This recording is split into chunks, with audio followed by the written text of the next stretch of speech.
This is Cerebral Cinema. Movies of the mind.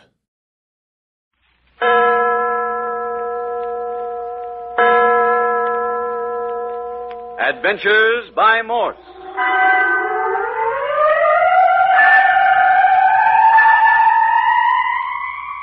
Carlton E. Morse presents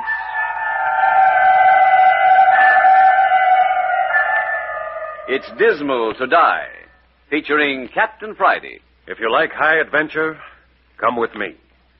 If you like the stealth of intrigue, come with me. If you like blood and thunder, come with me.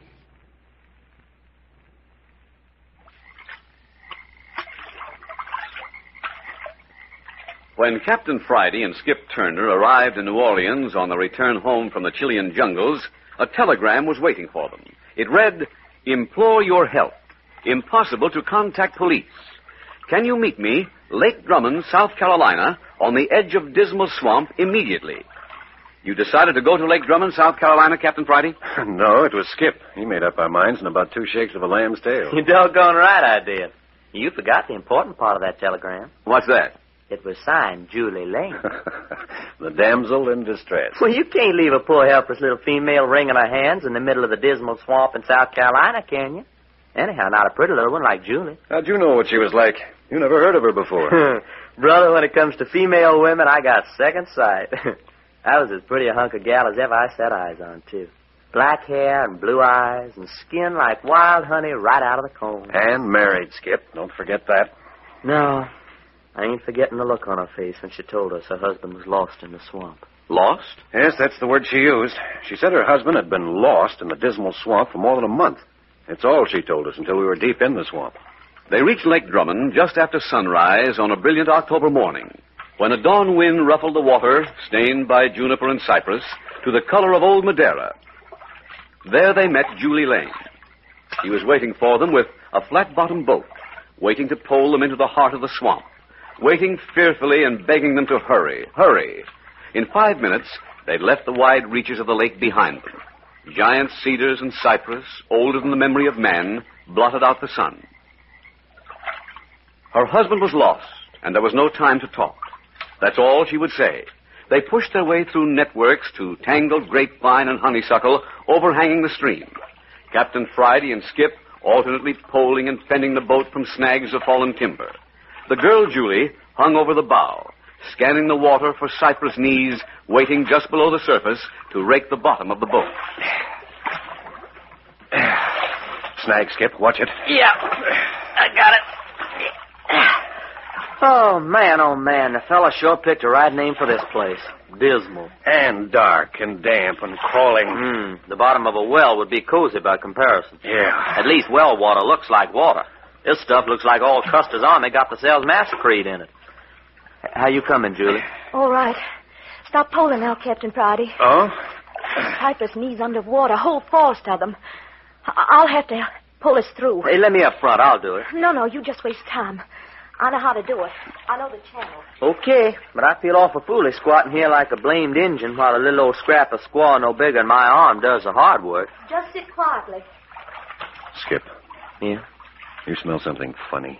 Yeah, this whole stinking swamp. No, I mean about the girl's story. Oh, a fish factory couldn't reek no higher. Husband lost in the swamp, but she don't call the cops. Yeah, doesn't call in anybody for more than a month after he's gone. Nobody knows about it except us and the boy's father. What I want to know is why ain't Julie's father here instead of her? You'd think if one of them had to go traipsing around this swamp, it'd be him. If he's able-bodied. Oh, he was able-bodied enough to come camping on Lake Drummond with Julie and his son, back when Julie's husband disappeared. Yeah, that's right. Captain Friday, you think the whole story's a phony? You guess ain't no husband? Oh, I imagine there's a husband, all right. But nobody but a darn fool or a dinosaur would wander off alone and risk losing himself in this primeval wilderness. There's got to be more to it than that. Yeah. Well, as soon as we get us a chance to talk, little Miss Julie's going to have a raft of questions to answer. There. That puts us in clear water again. Hey, the creek's widening out. Oh, yes. Use the oars, Captain Friday. We'll make better time. You're the boss. Nothing but a few cypress to watch for. Man, I'm just the fella to do the watching, too. Come on back here, Julie, and give yourself a rest. I don't want to rest. I'm perfectly all right. Sugar, you're real smart at dishing out orders. Now, let's see how good you can take them. Give me a hand. Oh, I'm sorry. I didn't mean to. You're just plain chucked it out, that's all. Come on. Easy now. There. Now, sit yourself. Oh, but you'll have to keep a sharp lookout. It's so hard to see in this twilight. Yeah. Them moss-hung trees has closed in on us till you think we was rolling around in midnight. It never gets light in the swamp. Well, don't you worry. I got eyes like a hootie owl. Well, get up there in the bow and keep those hoot owl eyes peeled. Those snags won't move out of our way. Somebody's always taking the joy out of life. Okay, Cap. Hold it to the center of the creek. Right. Now, Mrs. Lane, let's have it. What? The story. The real one this time. I've told you a story, Captain Friday. Except for one thing. Oh, don't you see, I couldn't stop to explain. We had to hurry to get here first. First? Hold it, Skip. One thing at a time. Now, you told me that you, your husband, and his father made a camping trip to Lake Drummond. Your husband wandered off one day and never returned. I take it he wasn't lost after all. No.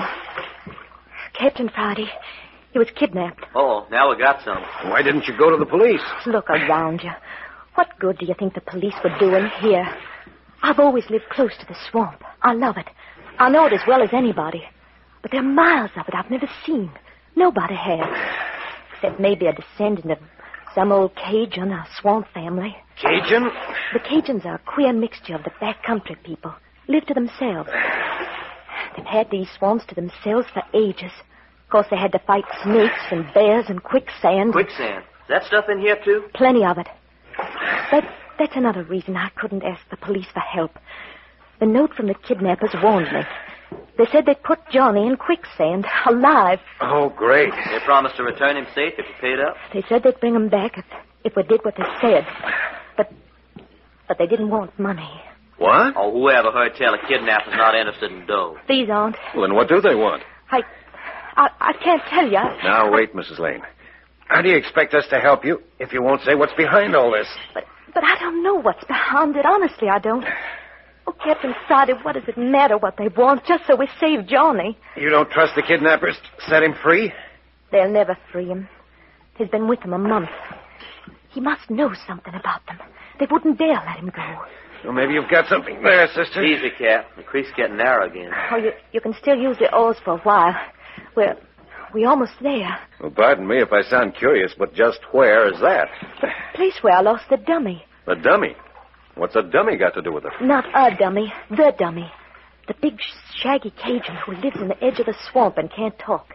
I followed him here, as far as I bend up ahead. And lost him. Losing folks seems to be an awful bad habit of yours. Well, you just try tracking somebody through this country. You think this dummy had something to do with your husband's disappearance? I know he did. Once a week he goes into the swamp, and each time I lose him. This is his day to go in again. I thought if we could get here first, we could hide and watch him. Oh, so that's the reason for the hurry. Yeah.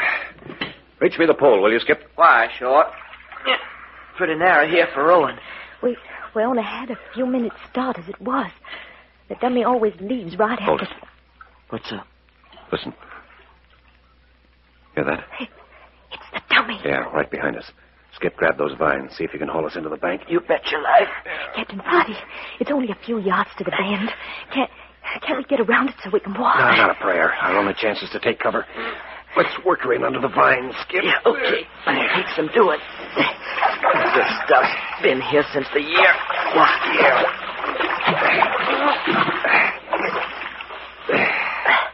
Yeah, there. Yeah, that ought to do it. We're out of sight now. Mrs. Lane. Yes? Answer my questions, but keep your voice down. All right. How did you know the dummy was mixed up in this? Well, after the first kidnap note was delivered, I watched. The dummy brought others. Did you question him? No. He can't speak or write, and he pretends to be more feeble-minded than he is. But he's not crazy, Captain. Does he know you spotted him? I'm sure he doesn't. If he did... Oh, there. He's close.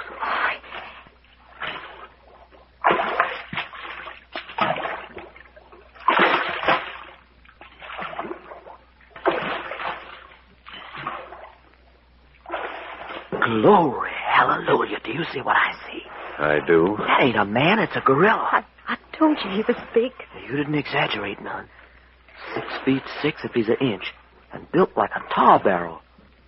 Maybe if that guy had caught on to you and wrapped a hand around your soft little neck. I know. I've been terrified, but I had to find Johnny. Listen at that. Sounds like a gorilla, too. It's the way it talks to himself.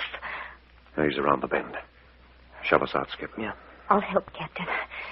Got the pole ready. That ain't necessary. Here it goes. Like a rabbit out of a hole. A couple of good thrusts ought to do it. Yeah. Okay, now, hard aport. Swell. Hold it. I can see. Hey. What is it? Well, look for yourself. He ain't here. But he's gotta be. We were right behind him. He couldn't just vanish. Well, he has. Are there any cross streams here he might have turned down? Oh, not as far as the next bend. But he didn't have time to get that far. Well, then he's taken to a trail. Mrs. Lane, you stay here. Skip and I are going to search the banks. Right with you, Cap. Here I go. Oh, look out. The quicksand. It's all right. This stuff will hold. Like balancing on top of wet jelly, though. We won't go far. If anything frightens you, sing out. Oh, just hurry, please. You'll lose him. On my way. Yeah, get going, Skip. I'll keep in your tracks. So going right. I can use somebody handy if this ground starts grabbing me. Nothing to do but slam straight through these vines. Now, stay as close to the bank as you can. There's got to be a trail here somewhere. Yeah, well, if there is, it'll show up like a lighthouse in a fog. And I can show you some light, too. It's darker than the inside of a cow. Yeah. Funny to think it must still be daylight up above this jungle. Yeah, maybe we've made better time searching the stream for the dummy's boat. Oh, why, sure. He had to hide it somewhere. And at least we could tell our elbow from third base. If you want to go back... Yeah, I might try this a little further. Hey, that's Julie. Yeah. Stay with me, Skip. Yeah. We're coming, honey. Hey, can you see where you're going? Yeah, a little light from the creek along the trail we broke. Now, there it is, straight ahead. Lucky we didn't get far. No, we're here. We're here, Mrs. Lane. What? We're here, but she's gone. Yeah, boat's gone, too. They both vanished. Just like that dummy guy. But she couldn't be out of shouting range. Hey, Julie! Mrs. Lane, can you hear me? Oh, yes. She can hear you, this charming Mrs. Lane. But I don't think she will answer. Hey, who's that? I can't see anybody. No, senores, you cannot see me. I don't think you ever will. I don't think you will live so long.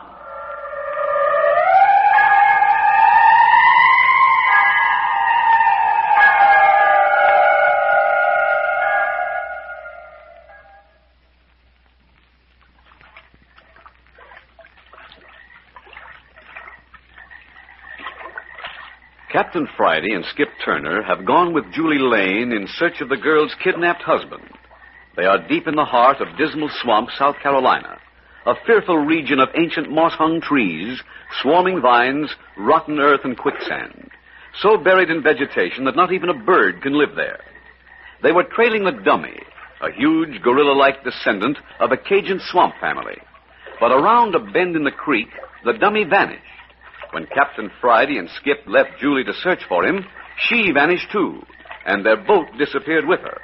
They shouted for her, but their only answer came in the mocking voice of an unseen man. No, senores. You cannot see me. I don't think you ever will. I don't think you will live so long. Oh, you don't, huh? You just step out and show yourself, and we'll see who lives the longest. Hold it, Skip. You, whoever you are, is Mrs. Lane with you? Si, senor. She is here. Morales has told you. Ah, so that's your name, Morales. I won't forget that. Listen, if Julie's there with you, why don't she answer us? If you've hurt that girl... But she is not hurt. It is because she does not wish to be hurt that she will remain quiet. What are you talking about? Have you forgotten the dummy? Me. I am not so big, but he is much money. I do not think he'll like it that the Senora Lane lead you here. She make one sound, the great hand of the dummy will reach out and, like chicken for the pot. Goodbye, senores. Well, that low down. Listen, Morales. Maybe we can make a deal. So? And what have you to offer? Safety. For you and your gang. We'll get out of here and keep our mouths shut. You can go right ahead with your dirty work. And from me, you want what? The girl. Only the girl? Not the young husband, too? He'll have to take his chances. Just give us Mrs. Lane. No, Captain Friday. John here. Hey, what are you doing to Julie? You know, Tommy, you know. You see, senor, I do not wish to hurt you. Not yet. Such a beautiful lady. Come on, Morales. What about my offer? Your offer? I spit on your offer. I am safe now, Senor Capitan. You will never escape from these woods. I wouldn't count on that, brother. And how will you go? You are many miles from lake. You have no boat. The beds of the creeks, they are full of quicksand. And the woods, have you not seen? To go even a few yards requires many hours. No, senores, you will stay here till you rot. Bring me woman, dummy. Wait, Morales. There is nothing to wait for. I go to show the doctor our so pretty bride. She was not invited here, but she will be most welcome.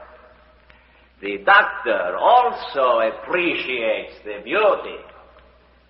Farewell, my friends, and pleasant dying. Doggone it, Cap. Are we going to let that cheap gangster get away with this? Did you hear what he said about a doctor? How does a doctor fit into this picture? Never mind no doctor. What are we waiting for? For our pal Morales to get out of earshot. Yeah, but all that truck you was feeding him about trading Julie for safety. You must have known he wouldn't go for it. Oh, but he did. Huh? I wanted to keep him talking. Not hard to do. Boys like Morales like to run off at the mouth. Talking? Skip, when Morales first spoke, could you tell where he was? Oh, I got you. No, I couldn't. Sounded like he was all around. That's it. All this water pressed down by the jungle makes a cave effect. But I knew where he was before he left. Why, sure, right across the creek, behind that wall of fallen timber. Well, come on. What are we waiting for? Yeah, better test the creek bottom first. Here, I'll get a branch off this tree. Yeah, lots easier deaths than smothering in dirt. How's you feel? Okay. No suction. Mud to your knees, though. Come on, let's go. Oh, boy, you ain't kidding. I'd sooner wade through a tub of glue. Yeah. Good the creek's narrow here. Yeah. But what are we going to do now? There ain't no bank over here to climb out on. Water goes clean up to a mess of fallen stuff. You reckon we can clamber over? Well, the boats didn't. Got to be a way through it somehow. Well, I'd give a pretty to find it. This stuff they call water feels like snakes tugging at my legs. Uh-huh. Nasty. Tugging. Skip, you've got it. Who, me? Yeah, the water. Take a look. It's sluggish, but it's flowing. Hey, it seems to be going under the barrier. Exactly. And that's no pile of lumber we're looking at. It's just what you said, a gate, a barrier across the mouth of the Branch Creek. Now we know what we're looking for. You're doggone tootin'. A rope or hinge to heist that wall up, or swing a rope. Right. How about a vine? Here's one. Good stout grapevine. You hear that? Oh, music to these ears. Give her another yank. Here she comes. And another creek behind her. Wow. I'll keep it quiet. You see anybody? Nary a soul. I guess Morales was the only guard. Let's get a move on before he comes back. Trail along the creek edge. I can just see it in the twilight. Swell. Probably leads to the hideout.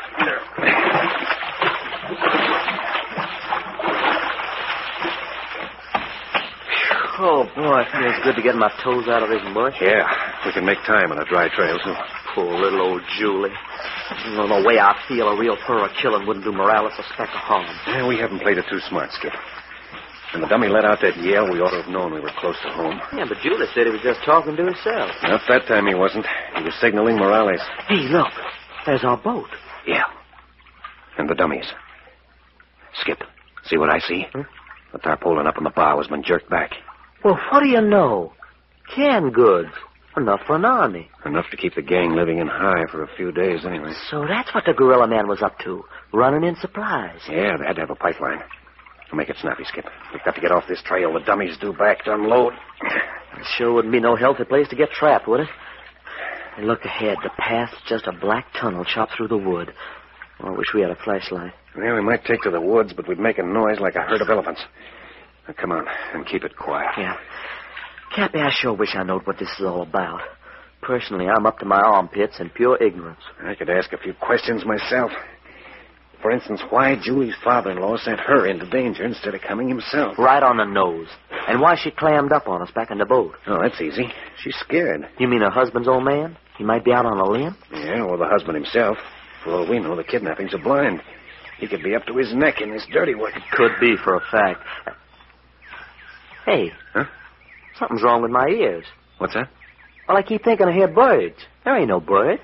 Oh, sure, it's birds. But there ain't no birds. Birds don't come in here. Well, not in the jungle itself. It's too dark and tangled. Yeah, there must be a clearing ahead. Hey, then we're there. Yeah, just about. There seems to be a sharp turn in our tunnel just ahead. Yeah, here we go. Skip. Sunlight. Well, for crying out loud. Man, that's the prettiest sight Oh, doggone it. Now I can't see a thing. My eyes are crying like babies. Yeah, I'm blind, too. Coming out of the swamp dark into bright light. Yeah, they'll clear in a second. Hey, I thought you was in front of me. I am. Well, who's behind you? Hey, look out! Quit driving me! Quit! The dummy. Let go, Skip. Let go, I tell you, or I... What the blue blazes? No, Captain. Do not move. Oh, another one, eh? Who are you? Your friend is in no immediate danger. A little uncomfortable, perhaps, with his head bent so across the dummy's arm. An interesting physical specimen, the dummy. Magnificent development. A little more pressure upon your friend's head. Tell him to release, Skip. Ah, you are prepared to be amenable? Very excellent. What do you want? But impatient. A regrettable characteristic of Americans. To the scientific mind, patience is essential. I want only a little cooperation. A revolver in your hand. If you will drop it on the ground. All right. No false move. You will recall that I placed 2 rifle shots at your feet. Your eyes are clearing, yes? You can see now? Yeah. Then you will observe how the bullets kicked loose dirt over your boots. For a physician like me, it would be a simple matter to choose for a target that exact portion of the anatomy. You can save the lecture. There's the gun. Now tell your ape to lay off Skip. An ape? You are observing. I myself have compared him to the anthropoids. Dummy, release the man. Remove his weapon. All right, fella? I reckon so. Do not be alarmed. The sensation will pass now that the breathing passages are no longer obstructed. It's real kind of you, mister. Doctor, my friend. Dr. Eckhart. Why not make it hair doctor? Exactly so.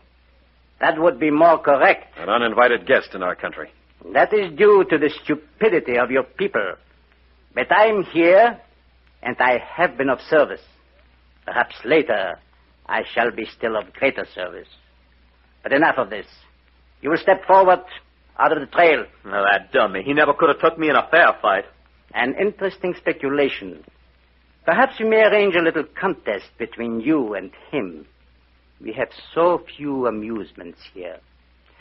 Gentlemen, how do you like our little home?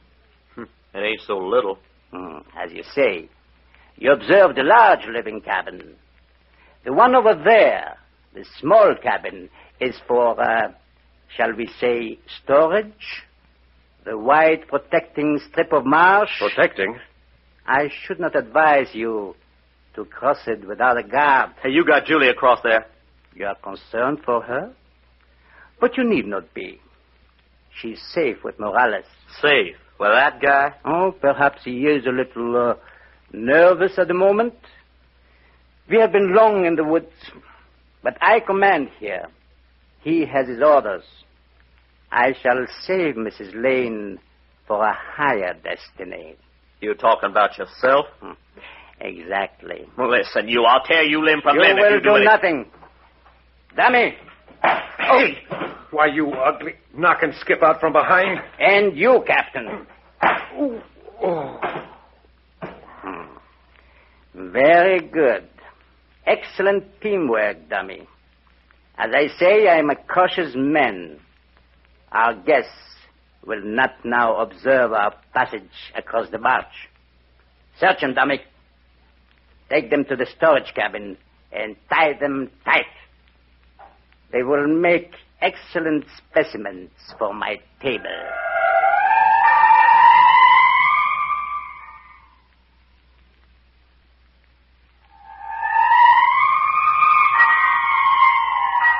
Tied hand and foot in a cabin in the inaccessible heart of Dismal Swamp, Captain Friday and Skip are powerless to save the girl Julie. The second episode of It's Dismal to Die comes to you next week at the same time. You are listening to Adventures by Morse.